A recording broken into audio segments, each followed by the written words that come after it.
La causerie, c'est surtout pour sensibiliser les femmes.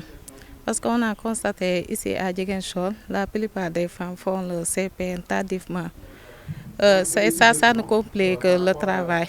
C'est pourquoi on les sensibilise, surtout sur le bilan périnatal. Ça va nous faciliter le travail et ensuite ça va leur protéger aussi pendant la grossesse, mais aussi au cours de l'accouchement et après.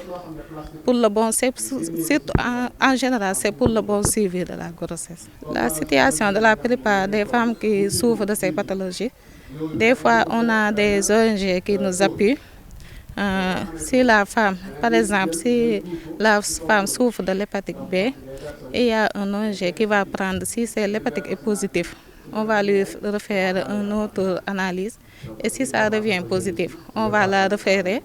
Elle va suivre le traitement, mais ça sera gratuit pour la femme. Jusqu'à guérison, elle ne va rien payer.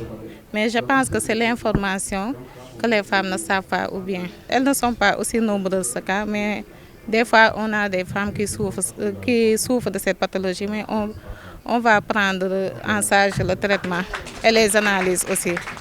Ça, c'est gratuit ici à Ziguinchor. Les difficultés, la plupart, c'est les femmes qui viennent tardivement, parce que ça ne facilite pas le travail.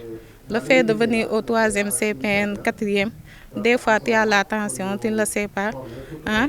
Des fois tu es anémie, tu ne le sais pas. Tu viens tardivement. C'est difficile de gérer la situation. Et des fois, les morts maternelles, des fois c'est dû à ça. La plupart, c'est dû au retard tardif des CPN.